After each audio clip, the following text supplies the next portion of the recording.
Enjoy tonight and maybe the next 2 days because Arctic air looks like it's moving down into our area.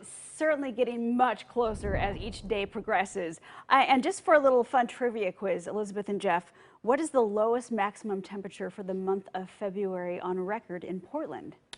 I'll say Lowest record. 15. I was going to say 18. Bingo, 15 degrees. That was 1989. Ooh. 15 degrees. Nailed it, Jeff. Yeah, I've got a good memory for those things. That's good. Yeah. Now keep that in mind as we move forward with this forecast. 45 degrees right now in Portland.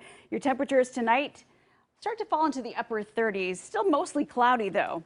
Current temperatures, just want to give you a point of reference here. We're at 45. You go out to the upper Midwest, they are 3 below. That plus wind chill gives them temperatures closer to about 15 to 20 below. Now we look a little bit higher in the atmosphere. We want to go up to roughly 5,000 feet and take a look at what's happening with the cold air. We need nice cold air right on top of us in order to perhaps get some of that to mix down to the surface. Not always a guarantee, but it's one of the many things that we look at. So, as you see right here, right around Spokane, this area highlighted in this magenta color represents about 9 degrees below in Celsius.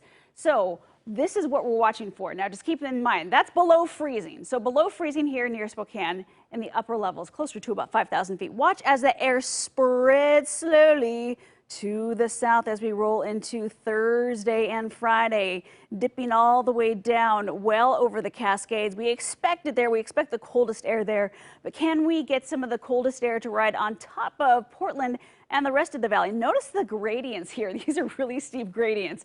What does that mean? That means there's a big difference in our temperatures and there will be a big difference in pressure. And that also means we're expecting some pretty strong winds as we get to Thursday and Friday. That cold air stays in place and doesn't really move on out until we get to Sunday. So let's talk about the potential to see some of that, of course, turn over to snow. We need the moisture, first of all, to show up. We know it's going to be nice and cold. Easterly flow begins as we roll into Wednesday night and Thursday. There's our next system popping into the picture. Where exactly is it going to land? That is going to make a huge difference. If it moves in a little bit closer to, let's say, Southern Oregon, Northern California, things are going to look very different for us. So potentially, as we get to Thursday night, we could be seeing a little bit of a south flow happening for us here in the valley, which of course spells warmer temperatures.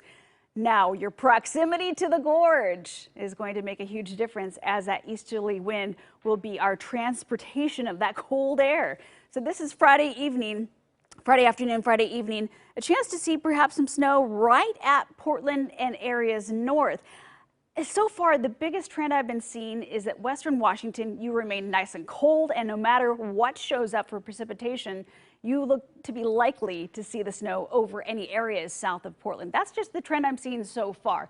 Of course, this is probably going to change. Just want to give you an idea of where we see the coldest temperatures and perhaps the chance to see some snow accumulate. We go into Saturday night. Look at Bend over to Pendleton. A big area where you're going to be nice and cold and definitely seeing some travel impacts as a result of that snow. Sunday, early in the day, a little bit of a break. By the time we get to Sunday evening, another chance we could once again see some low elevation snow. Here's a look at your 7-day forecast. So temperatures tomorrow, again in the mid 40s through Wednesday, even a little bit of sunshine for us before we get to the coldest temperatures and the potential to see some of that turn over to snow. It's going to be a little bit of a mix as we get into Thursday, but best bets for seeing any snow would be Friday heading into the weekend. Look at your daytime highs.